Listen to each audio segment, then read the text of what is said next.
When my grandmother handed me a $150 million hotel, my mother-in-law and my husband snapped, "Starting tomorrow, we'll run the hotel. If you resist, you're getting divorced." A tea right then. I couldn't help but laugh out loud. Have you ever been told, straight to your face, that you're worthless? That everything you have isn't truly yours, and that the people closest to you are just waiting to snatch it away? Well, on my 27th birthday, I found myself staring down my own husband and mother-in-law as they declared they'd take over a $150 million hotel I'd just been gifted. And when I dared to fight back, my husband threatened divorce and my mother-in-law threw me out of my own home. But what they didn't know was that my grandmother had an even bigger bombshell waiting, one that would make their jaws drop and change my life forever. It all started at this fancy restaurant, Allian Garden. You know the kind, soft piano music, clinking silverware, a whole vibe of luxury. I was there, feeling a bit out of place, even though I was dressed up for my 27th birthday. My husband, Michael, sat across from me, handsome in his designer suit, but honestly, his eyes were glued to his phone. And then there was Sharon, my mother-in-law, draped in pearls and gold, her gaze fixed on the expensive lobster on her plate. Beside me, though, was my rock, my Grandma Eleanor. She exuded this quiet strength, this understated elegance that just commanded respect. The whole dinner was her idea, this birthday celebration. But let me tell you, it was awkward. Sharon had never really liked me. In her eyes, I was just a stay-at-home wife with no ambition, someone who got lucky by marrying her successful son, Michael. What they conveniently forgot, though, was that Grandma Eleanor had actually provided the seed money for Michael's entire import-export firm. Yeah, that detail always got lost in translation. "Chloe, for someone who's home all day, you keep yourself in good shape, don't you?" Sharon chirped, a fake smile plastered on her face, but her tone? Oh, it was a clear dig. Michael chuckled, a weak, embarrassed sound. "Mom, please." I just forced a smile, swallowing the bitterness. "Thanks, Sharon." "Guess I move around the house a lot," I replied, trying to be polite. Grandma Eleanor just watched, her sharp eyes missing absolutely nothing. After dessert, Grandma cleared her throat, and the piano music almost seemed to dim. "Today, we've gathered to celebrate my granddaughter Chloe's 27th birthday," she announced, her voice soft, but it filled the whole room. 27 is a special age. An age where a mature woman knows what she wants and is ready to take on great responsibilities. Sharon actually rolled her eyes. I saw it. Michael, meanwhile, looked smug, probably expecting another envelope stuffed with cash or a fancy watch. But then, Grandma pulled out something else from her purse. Not jewelry, not car keys. It was this deep mahogany leather portfolio. She handed it to me. "Chloe, darling," she said, so gently. I opened it, my hands trembling a little. Inside were legal documents, deeds, papers, all stamped with one name, the Eleanor Grand Hotel. "Grandma, what is this?" I whispered, my heart suddenly hammering against my ribs. "Your birthday present, my girl," she said, her smile warm. "It's the new hotel downtown. All in your name. Worth about $150 million. Silence. Deafening silence. A waiter dropped a spoon across the room, and it sounded like a gong. I was frozen. My eyes widened, darting from the documents in my hands to Grandma's kind face. Tears welled up. This wasn't just a gift. This was insane. I looked at Michael and his reaction. That's something I'll never forget. His face drained of color, then flushed bright red, his jaw clenched. The phone he was holding so tightly actually fell into his lap. But he wasn't looking at me. He was staring at his mother. Sharon's face? Even worse. That forced smile had completely vanished, replaced by an expression of pure, unadulterated shock. Her mouth hung open. The glint in her eyes wasn't happiness for me. It was raw greed, surprise, and anger, as if this gift was a personal insult to her. "Congratulations, Chloe," Sharon rasped, the first to break the silence. The word generous was spoken with a strange, bitter emphasis. Michael quickly snatched up his phone, then let out this forced, unnatural laugh. $150 million? Huh. Grandma, are you serious? This is incredible, honey. He grabbed my hand, but his grip was cold and too tight, like he was holding a piece of property, not his wife. I was too overwhelmed to react, just stared at Grandma. Grandma, this is too much. I can't accept it. She placed her hand over mine, which was still on the portfolio. You can and you will. It's time you have what you deserve. I trust you. The rest of dinner passed in this weird haze. Sharon and Michael suddenly became super quiet, whispering constantly, darting glances at me whenever they thought I wasn't looking. The celebratory mood was completely gone, replaced by a thick, oppressive tension. As we were leaving, I hugged Grandma tightly. I felt safe in her arms, but this strange, cold fear crept in. She whispered something in my ear, so low only I could hear. Be careful, my girl. This gift is a test. A test. The words sent a shiver down my spine. Grandma knew what was coming. The drive home felt endless. Not a single word was spoken in Michael's luxury car. Radio off. Just the hum of the engine and the air conditioning. I clutched that mahogany portfolio to my chest like a shield. I could feel the anger radiating off Michael, his knuckles white on the steering wheel. He wouldn't even look at me. In the back, Sharon was silent too, but in the rearview mirror, I could see her lips pressed into a thin, cruel line. The tension was so thick, I could barely breathe. I tried to speak. Michael, about the hotel, he cut me off, abruptly. His voice was flat cold. We'll talk at home. I fell silent. This wasn't the Michael I knew. Or maybe this was the real Michael. We lived in this massive house in an exclusive gated community. Beautiful, yes, but it never felt like mine. Every piece of furniture, every rule, even my daily schedule seemed to need Sharon's unspoken approval. Michael parked the car, and when the engine cut off, that eerie silence returned. Inside, Michael said, his tone in order. We walked in. The living room lights were on. Sharon didn't go to her guest suite as usual. She marched straight to the main sofa, sat down ramrod straight, like a queen ready to preside over a trial. She dropped her expensive purse on the table with a loud thud. Michael stood beside her, arms crossed, staring at me. I stood there, in the middle of the room, still clutching the portfolio. I felt like the accused. Sharon was the first to speak. Her voice was stripped of any pretense of politeness. It's completely insane giving such an expensive toy to a child who knows nothing. The insult hit me right in the heart. Do you think you can do anything with that hotel? She shouted, her voice rising. You can't even take care of your husband without my help. Michael just stood there, silent, as his mother tore into me. That hotel, Sharon continued, should be a family business. We can't let Chloe, who knows nothing, manage so much money. Michael finally spoke, his tone trying to be that of a wise mediator, but it was crystal clear whose side he was on. It's true, honey. My mother has more experience. This is for everyone's good. Think about it. We can expand the hotel. I could even leave my job and focus on it. Sharon's eyes gleamed. Good. Tomorrow, your husband and I will take over the hotel. I'll be the CFO and Michael will be the CEO. We're family after all. She looked at me with pure disdain. You know nothing about business. It's more suitable for you to stay home and receive your monthly allowance. As I listened, a cold anger began to bloom inside me. It wasn't about the hotel anymore. It was about my dignity, which they had trampled on for years. I remembered Grandma's whisper, this gift is a test. I took a deep breath. I walked over and placed the portfolio on the table in front of Sharon, but I didn't let go of it. I looked my mother-in-law straight in the eye, then shifted my gaze to my husband. Oh, absolutely not, Sharon, I said. My voice was low, but firm. Clear. Unwavering. The room fell into absolute silence. Sharon and Michael looked stunned. They didn't expect me to fight back. What did you say? Sharon asked, her voice an octave higher. I said no, I repeated, louder this time. That hotel is a gift to me.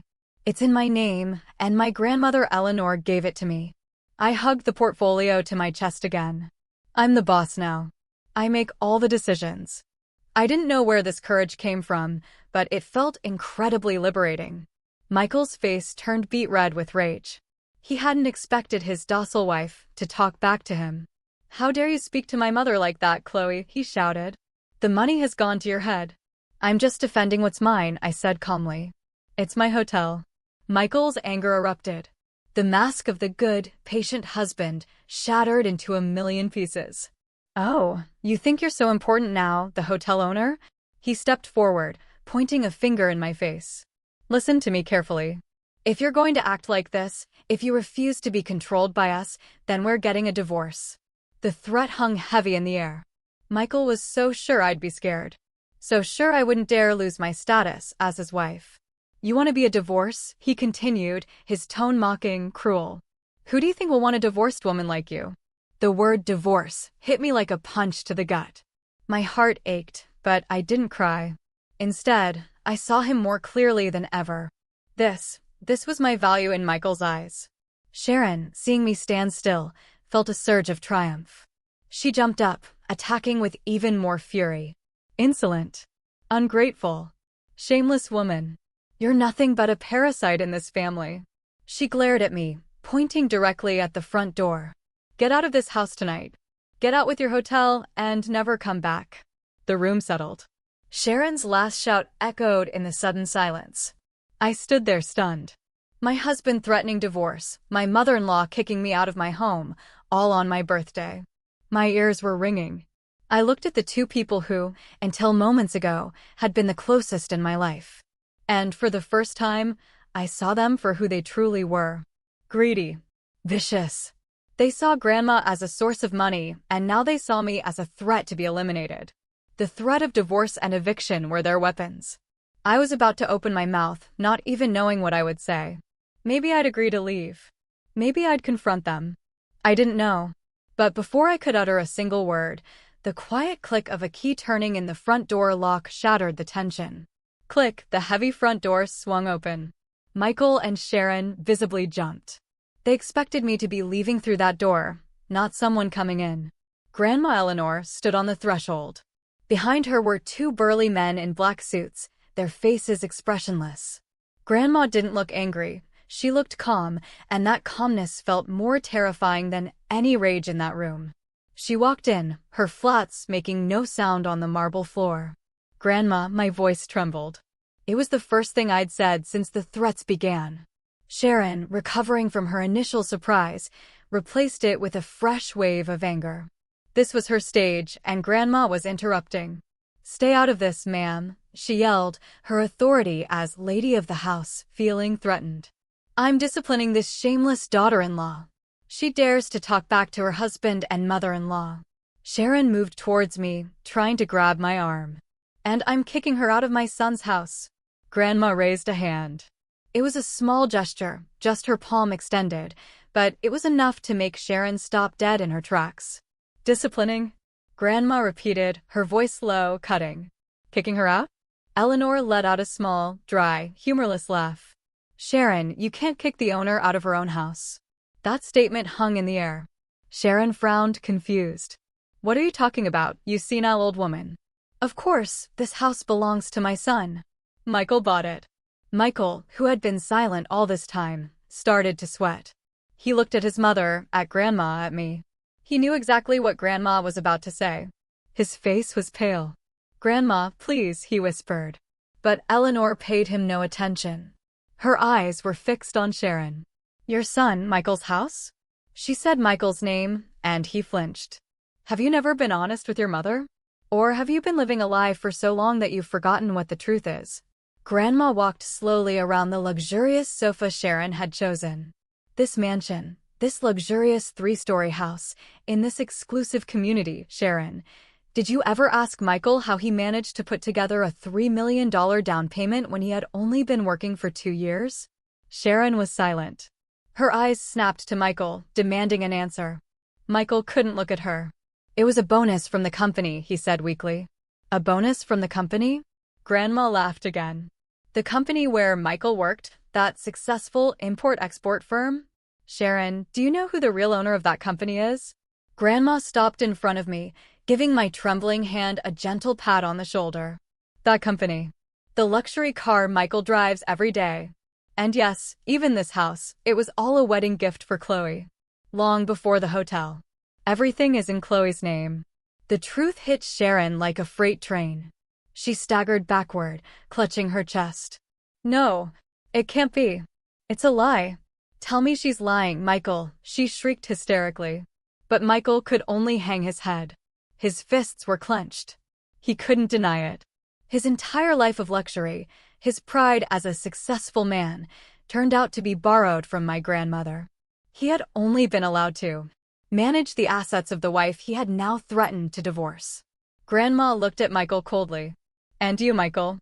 You just threatened my granddaughter with divorce and insulted her by calling her a divorce slut. Eleanor gestured to one of the men behind her. The man, who turned out to be a lawyer named Mr. Harrison, stepped forward, opening a folder. What did you think, Grandma continued, that after you threatened her and your mother kicked her out, you could just keep the hotel? Mr. Harrison cleared his throat. Mr. Miller, Mrs. Miller, I am Mr. Harrison, the legal representative of Chloe's grandmother, Mrs. Eleanor Vance. He emphasized Grandma's full name, just to make sure they understood who the true power was here. The threat of divorce or separation that Mr. Miller just uttered has been heard by more than 2 witnesses in this room. That already has legal standing and can be a solid basis for a divorce filing. Sharon's jaw dropped. Divorce? Who's talking about divorce? We didn't talk about divorce. Mr. Harrison looked at her expressionlessly. My client's husband just yelled, "We're getting a divorce." My client, Mrs. Chloe Miller, has accepted those words as an intention to divorce. No, Michael shouted, finally breaking out of his frozen state. I didn't mean it. I was upset. Chloe, honey, it was an outburst. Grandma interrupted him, her voice firm. It's too late. My patience has run out. For years, I have kept silent as I watched my granddaughter be belittled in her own home, treated like a maid by you, Sharon, and betrayed by you, Michael, who instead of defending your wife, followed your mother's greed. Eleanor looked at me. Granddaughter, bring that portfolio. Still in shock, I nodded and grabbed the hotel portfolio I had left on the table. And now, Grandma said, her voice calm again, this is my granddaughter Chloe's house, and you two are unwelcome guests. Sharon was trembling no longer with anger, but with fear. You can't do this. This house is mine. Prove it, Grandma challenged her. Call the police. Show them the deed to this house. Oh, I'm sorry. I have the deed, and it's in Chloe's name. Hysteria erupted. Realizing every word Grandma said was true, Sharon no longer screamed at me. She turned and attacked her own son. Michael, why didn't you tell me? Why did you let me live in this lie? She beat his chest uncontrollably. You said you were just a parasite living off your wife. What kind of man are you, Michael? Michael, his pride completely shattered, pushed his mother, who fell onto the sofa. This is all your fault, he screamed, his face wet with sweat and tears of regret. Your fault for never being satisfied, always comparing me to others, pushing me to want more, making me greedy. There was a time when I loved Chloe. I loved her. Grandma snorted. Your love was purely material, Michael. Sharon slumped on the sofa, howling like a wounded wolf. She wasn't sorry for her mistakes. She was sorry for the luxury she was about to lose. She turned and clung to the leg of the table as if embracing her property for the last time. No, this house is mine. I chose these curtains. I chose this sofa. You can't take it from me, she shrieked. The scene was both pathetic and disgusting. I, who had been frozen all this time, finally found my voice. The sharp pain in my heart had gone numb. What remained was a deep, dense disappointment. I looked at Michael, the man I once loved, the man who had sworn to protect me at the altar. Now he seemed small and despicable. So all this time, all your actions, all those sweet words, they were because I was the access to my grandmother's money, I whispered. Michael couldn't look me in the eye. He felt his knees, not before me, but before Grandma Eleanor. Grandma, forgive me. Grandma, I was wrong. Please don't take everything from me. Don't divorce us. I promise I'll be a good husband to Chloe. I'll stand up to my mother. I promise. Sharon, hearing that, screamed. Ungrateful son. You're going to choose that woman over your own mother. Shut up, Mom, Michael yelled back. Don't you realize we'll be on the street tonight? Mr. Harrison, ignoring the disgusting family drama, stepped forward again. Mrs. Miller. Mr. Miller. My client, Mrs. Chloe Miller, demands that you vacate her property immediately. Vacate? Sharon stood up. It's nighttime. Where will we sleep? That is not my client's concern, Mr. Harrison replied dryly. You have threatened and expelled the rightful owner. Your status now is that of trespassers. Chloe. Michael crawled, trying to grab my feet. Honey, please don't do this. This is our home. I stepped back as if Michael's touch could transmit poison. I looked at his face. The face I once adored now seemed strange and full of hypocrisy. I remembered all the nights Michael praised his mother's cooking over mine. All the times he bought his mother expensive purses while only giving me permission to buy new clothes on sale. And I remembered the threat of divorce and the insult of divorce I had just heard. I took a deep breath, looked at Grandma, who gave me strength, and nodded. Mr. Harrison, I called out. My own voice surprised me. Strong. Unwavering. Give them 15 minutes to collect their most important personal belongings. Michael and Sharon froze. The order had come from me, not Grandma Eleanor. Chloe, you don't mean it.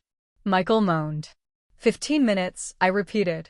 The other man in the suit, a private security guard, will accompany you to your rooms to ensure you pack your things and don't take anything that isn't yours. Sharon fainted this time, for real. Her eyes rolled back and her body slumped to the floor. Michael panicked. Mom, Chloe, please. My mother has fainted. Call an ambulance. I looked at my mother-in-law's slumped body, then at Michael. Grandma, do we have the number for 911? Grandma smiled faintly. Mr. Harrison, handle it. The lawyer took out his phone. An ambulance is on its way. While they wait, Mr. Miller, your 15 minutes have already started. I suggest you start packing for yourself and your mother. Michael was torn between his fainted mother and the threat of losing everything. He howled in frustration. He ran up the stairs to his room, our former room, and the sounds of things being thrown around could be heard. The security guard followed him. I stayed in the living room. I didn't want to see that room again. Soon, the paramedics arrived. At the same time, Michael came down with a large suitcase and his mother's small handbag. Sharon, surprisingly, regained consciousness as soon as the paramedics placed her on a stretcher and started howling again. My things. My purses. My jewelry. The jewelry is in the bag, Mom, Michael whispered, embarrassed. They were escorted to the door. On the threshold, Michael stopped, turned, and looked at me, standing tall beside my grandmother, clutching the hotel portfolio. His face was wet with tears, but they weren't tears of remorse. They were tears of rage and defeat. Chloe, you'll regret this, he threatened weakly. I looked him straight in the eye. You said I would become a divorce. You were wrong. I will become a rich and free woman. And you, who threatened divorce in front of witnesses, will be left on the street. I nodded to the security guard. The door closed. The sound of the ambulance siren and Sharon's screams slowly faded away. I leaned against the door, my legs suddenly turning to jelly. I looked at Grandma, and finally, tears of relief and catharsis flowed. The morning came with a strange stillness. For the first time in 3 years of marriage, I woke up alone in my bedroom. No gentle snoring from Michael beside me. No knocks from Sharon on the door, ordering me to prepare breakfast. Just the cold sheet on the other side of the bed, and the morning sun piercing through the thick curtains, illuminating dust motes in the air. The silence was deafening. The large house, which previously felt suffocating and oppressive, now seemed empty and too large. I sat on the edge of the bed, hugging my knees. I felt relieved, of course, as if a massive weight had been lifted from my chest. But beneath that relief was a new fear. I was free. But what was I going to do with this freedom? I now owned a huge house and a hotel valued at hundreds of millions. I was the same Chloe that Sharon had accused of knowing nothing about business. I showered and dressed. When I went down to the dining room, I was greeted by the smell of freshly brewed coffee and toast. Grandma Eleanor was already sitting at the table, reading the morning paper as if nothing had happened the night before. "Good morning, granddaughter," she said, folding the newspaper. "Did you sleep well?" I smiled faintly and sat down. The housekeeper, who had worked in the house long before I got married, placed a plate with a light breakfast in front of me. She looked at me with a knowing smile. She clearly knew what had happened. "Grandma, I'm scared," I said frankly, my voice a whisper. "I don't know where to start. The hotel, the business. I really don't know anything." Just like Sharon said. Grandma put down her coffee cup and took my hand. "Do you think I would have given a $150 million toy to someone who knows nothing?" She smiled mysteriously. "Chloe, do you remember 3 years ago when I asked you to organize the accounting books for the charitable foundation and you said they were too complicated?" "I remember, Grandma," I said. "The reports were a mess, and you left them impeccable," Grandma continued. "And do you remember last year when I asked you to analyze the investment proposals from 3 startups and you said you didn't understand?" "I just chose the one with the clearest product that made the most sense," I replied. "And that company is now worth triple," Grandma said. "And remember when I asked you to review all the supplier contracts for our charities and you discovered a 20% overbilling?" I fell silent. I was beginning to understand everything. "I've been training you," Grandma interrupted my thoughts. "I knew the true nature of Michael and his mother for a long time. I knew this day would come. I couldn't give you a fortune without also giving you the weapons to protect it. It's not that you know nothing, Chloe. It's that you haven't yet realized how much you know. You have a sharp business instinct. You are meticulous and you are honest. That's more than enough." Grandma's words were like pouring gasoline on a small flame inside me. The fear didn't disappear, but now it was accompanied by determination. "Mr. Harrison will be here soon," Grandma said. "We're going to the Eleanor Grand. It's time for the owner to greet her employees." An hour later, a black luxury sedan pulled up in front of the lobby of the Eleanor Grand Hotel.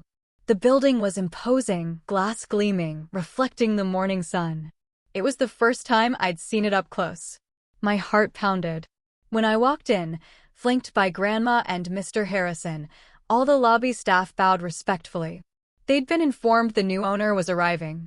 I, in a simple but elegant outfit, walked through the magnificent lobby with my head held high.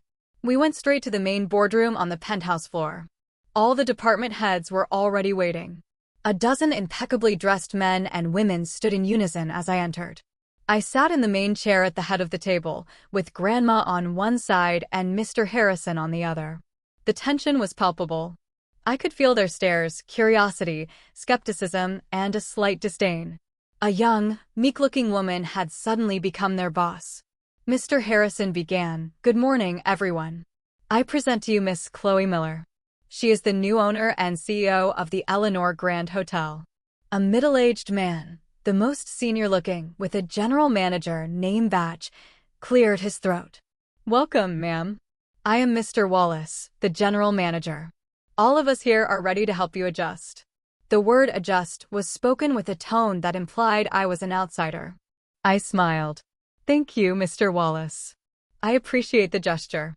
Then I looked at each of the managers in the room. I won't beat around the bush. I know I'm new here, but this hotel is mine, and I intend to know everything that happens in it. My gaze fell on a man sitting next to Mr. Wallace, holding a tablet. "Mr. Peterson, you're the finance manager, correct?" The man named Peterson was visibly surprised I knew his name. "Yes, ma'am.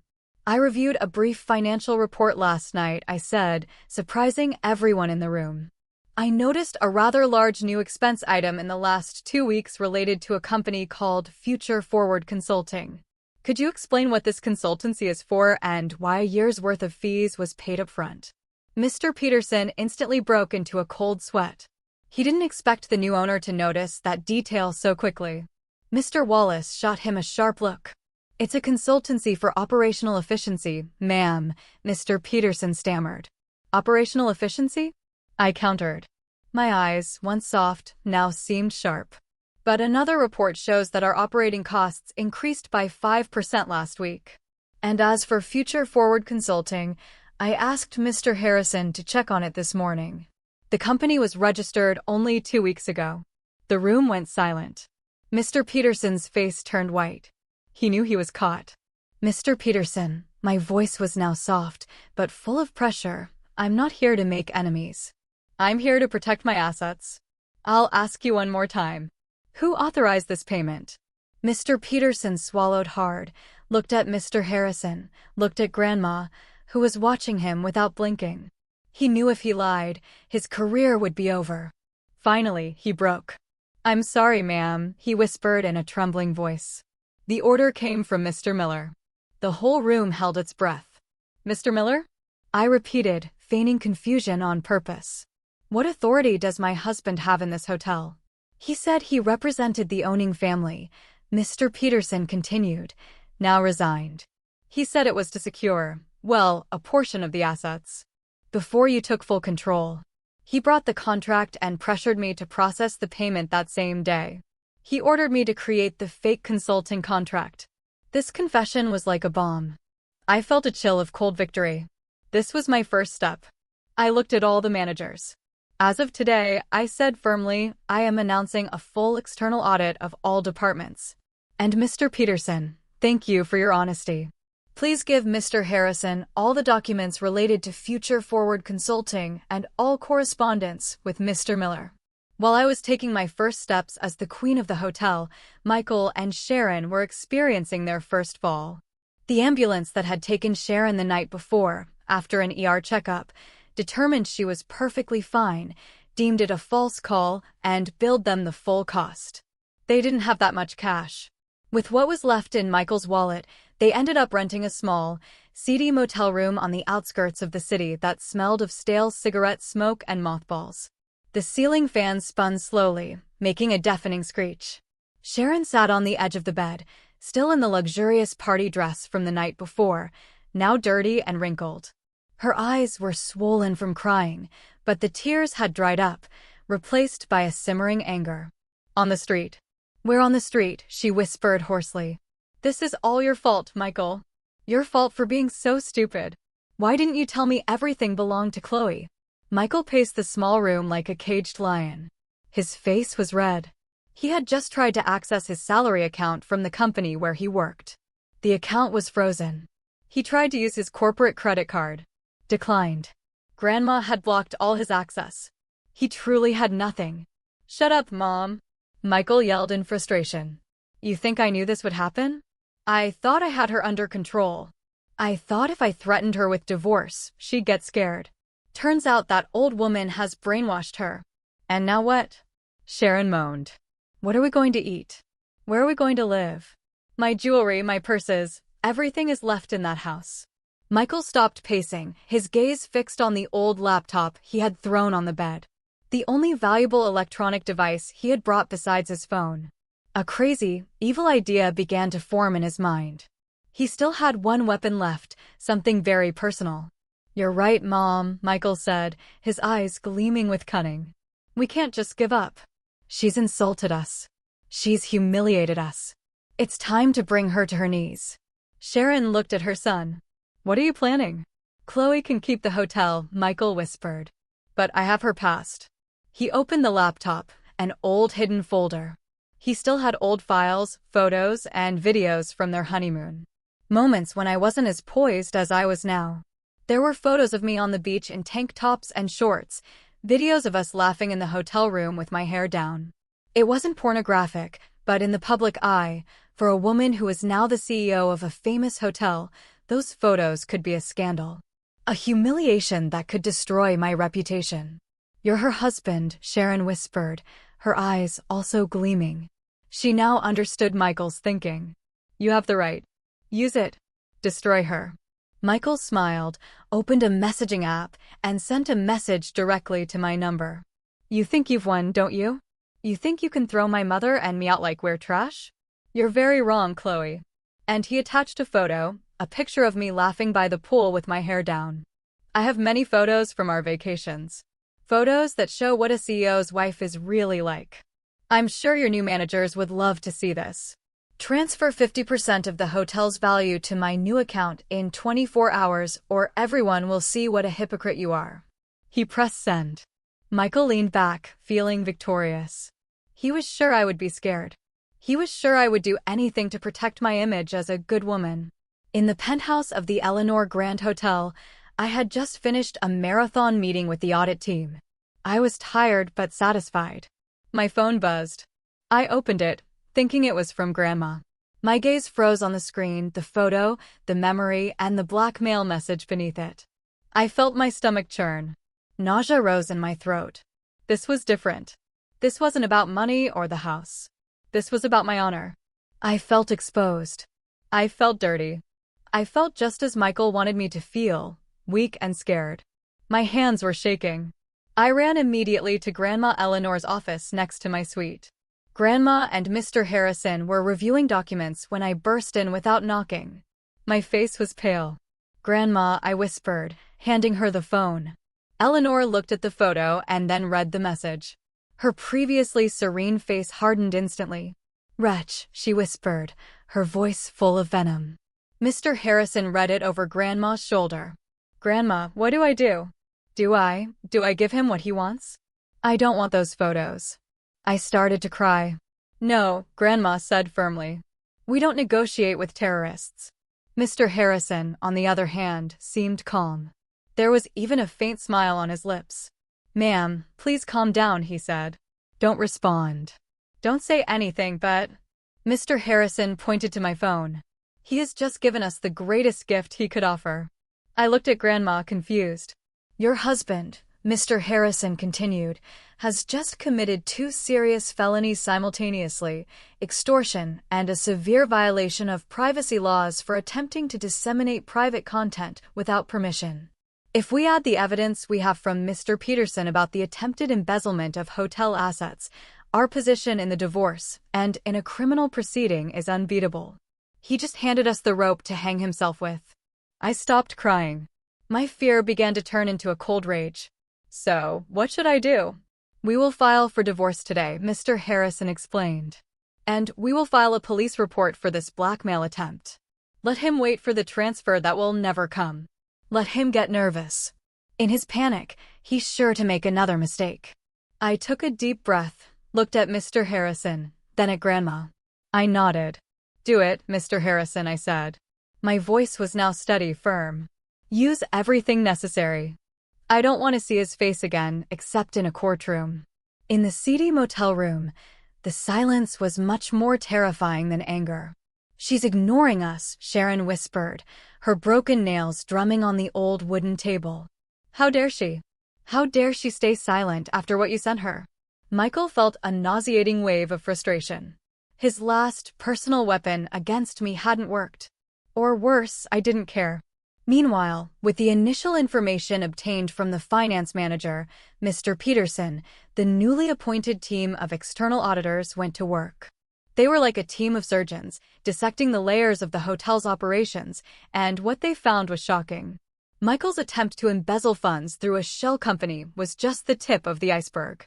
This company, after investigation, transferred a monthly commission to a private account in the name of Mr. Wallace's wife.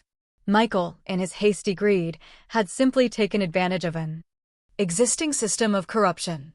He and Mr. Wallace were 2 parasites feasting on the same body, the hotel. That afternoon, I called Mr. Wallace to my office. Mr. Harrison and 2 auditors were waiting for him.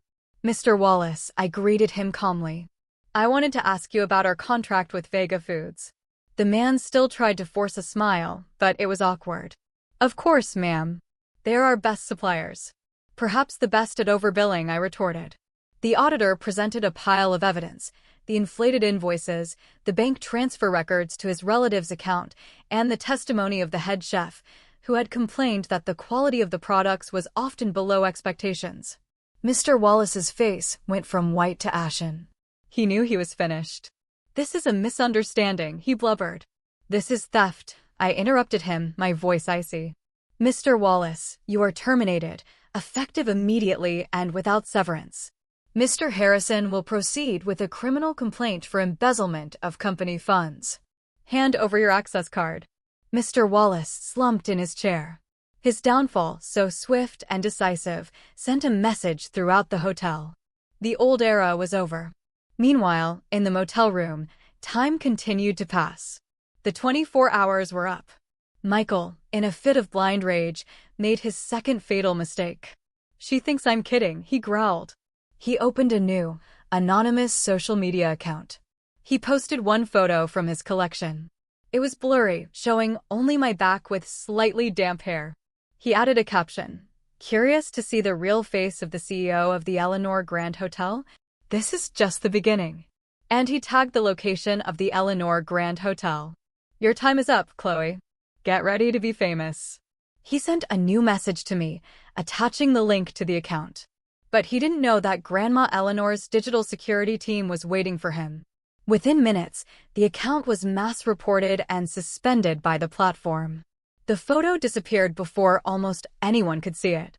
That evening, the private investigator, Mr. Morales, met with Grandma again. He carried a thin folder. "As you suspected, ma'am," he said quietly, "Sharon has serious problems. Gambling debts. It started with small-time card games, and then she got into high-stakes poker games. She lost a lot. To cover it, she borrowed money from loan sharks." Grandma listened intently. "What is the total principal she owes to 3 different lenders?" "Around $3 million. With interest, it could have already reached $4 million, Mr. Morales reported. I, who had just joined the meeting, covered my mouth in shock. $3 million? She planned to use the hotel, Grandma concluded. She wanted to turn my granddaughter's hotel into her personal ATM to pay off her gambling debts. "There's more, ma'am," Mr. Morales continued. "Those creditors are not ordinary people. They gave Sharon a final deadline. The deadline was yesterday. They are desperately looking for her." Grandma looked at the report in her hands. The address of the motel was there. Mr. Morales had found them. "They know Sharon has lost her source of money," Mr. Morales whispered. "They won't be playing games." Grandma Eleanor was silent for a moment, then looked at Mr. Morales. "Good. It's time for the creditors to know where she's hiding." The war was launched on 2 different fronts. Early in the morning, Mr. Harrison, dressed in his finest suit, stepped out of his car in front of the city's police precinct. He did not come empty-handed. He carried a thick folder with an official complaint filed on my behalf. The accusations were clear: attempted extortion, a serious violation of privacy laws regarding the dissemination of private content, and defamation. The evidence was irrefutable. There were screenshots of Michael's first blackmail message. There was the private photo of me he had sent. There was the link to the now-closed anonymous social media account that constituted the second threat. The police, seeing the prominent Vance name behind the complaint and the solid digital evidence, acted immediately. This was a priority case. An arrest warrant for Michael was processed instantly. At the same time, in family court, another of Mr. Harrison's legal teams was filing for divorce. The divorce papers were even thicker. They contained a full transcript of my birthday night with Michael's explicit declaration of divorce, heard by 3 witnesses. Added to this was the evidence of the attempted embezzlement of hotel assets obtained from Mr. Peterson and, as the final nail in the coffin of that marriage, a copy of the police report for blackmail. I demanded a swift divorce and that Michael have no right to a single cent of the marital assets, as he had committed a grave betrayal and criminal acts against his wife. The legal process, which would normally take months, was fast-tracked thanks to the surprisingly solid evidence. On a third, darker, lawless front, Grandma Eleanor made her move through Mr. Morales. An anonymous message was sent from a burner phone. The message was short. Sent to a number known to be that of the lieutenant of one of the city's biggest loan sharks. The content? Sharon Rose Motel, room 207, Hawthorne Avenue. With her son. The message was sent. The phone was broken and thrown into a river. Grandma Eleanor washed her hands of it and went back to her morning tea. The bait was set. Room 207 of the Rose Motel was hell. Michael and Sharon were screaming at each other. "Idiot! Idiot!" Sharon yelled, throwing an old pillow at Michael. "Your plan has completely failed. The account is gone. Nobody saw it. Now we have nothing. You've ruined everything." "I've ruined it?" Michael retorted just as loudly. "Look at yourself. If you hadn't been so greedy that night, if you had just kept your mouth shut, we could have slowly taken over the hotel. But no, you had to scream like a madwoman. You ruined everything. You dare to blame your mother? At the height of their argument, there was no knock on their room door. The door was kicked off its hinges. Crack, 3 large, rough-looking men entered the small room. The smell of alcohol and tobacco instantly filled the space. Sharon let out a scream. She recognized the leader's face immediately. Chateau. Chateau, she stammered, trembling. The man called Chateau smiled, revealing a gold tooth. Ah, we finally found you, Sharon. You've been hard to find. I thought you had moved into a luxury house. His eyes scanned the miserable motel room with contempt. You owe us a lot of money. Michael, who had been frozen with fear at first, tried to react. Hey, leave my mother alone. Who are you? Chateau turned to Michael, looking him up and down. Oh, so this is your new investment, Sharon. This is your son you said was so successful. Another man pushed Michael against the wall. So, you're the son? Good. Then you'll pay your mother's debt. What debt? Michael asked in a trembling voice. Chateau's eyes gleamed. He looked at Michael. So that was the collateral. You have a hotel, huh? It's a lie. Michael yelled, panicking. Just as Chateau's man was about to grab Michael, the already broken door was knocked down again. This time, it was uniformed police officers entering with shields and aiming their guns. Police. Don't move. Drop your weapons. The scene was chaos. The loan sharks were surprised. The police, too. They had come for a blackmail suspect, but found 3 alleged loan sharks in the middle of what looked like a kidnapping. The loan sharks, armed only with pocket knives, immediately surrendered to the firearms. They were handcuffed. A police officer approached Michael. Mr. Michael Miller, you are under arrest for attempted extortion and violation of privacy laws. The officer read the warrant. A second pair of handcuffs clicked shut on Michael's wrists. Michael looked desperately at his mother, who was now being questioned by another officer about her connection to the loan shark gang. She looked back at him with empty eyes. Michael. Sharon moaned. This is all your fault.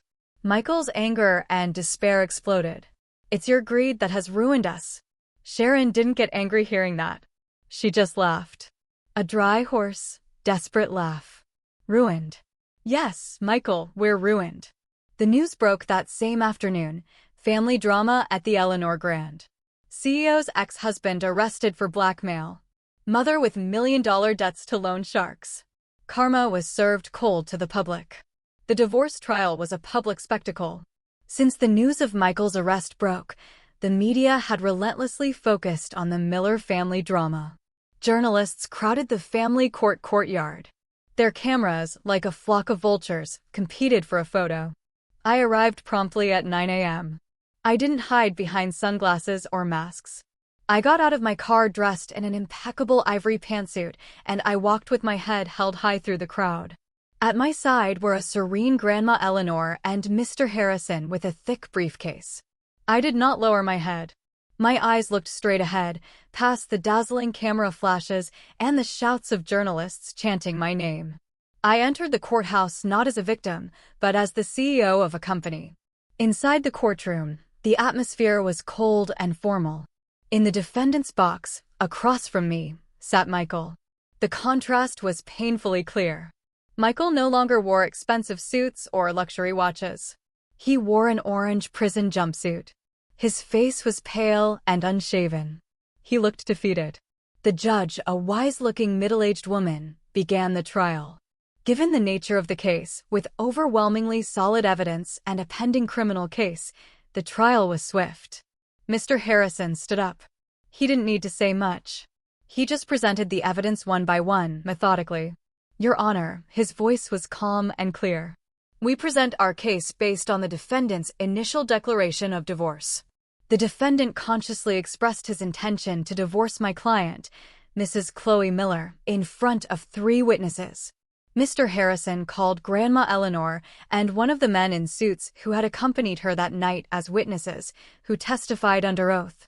Second, Mr. Harrison continued, it is proven that the defendant committed a grave act of betrayal by conspiring with his mother, Mrs. Sharon Miller, to attempt to embezzle my client's assets. He presented a second file. Inside was the written testimony of the finance manager, Mr. Peterson, and a copy of the fake Future Forward Consulting contract. And third, Your Honor, Mr. Harrison's voice grew graver. Even after being expelled from my client's property, the defendant proceeded to commit the crimes of extortion and violation of privacy laws. He presented a third file. Inside was a copy of the police report, screenshots of the blackmail messages, and the private photo of me presented as evidence. A murmur of surprise ran through the courtroom.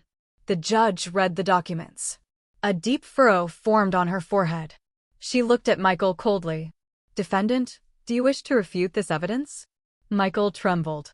He looked at me. I met his gaze.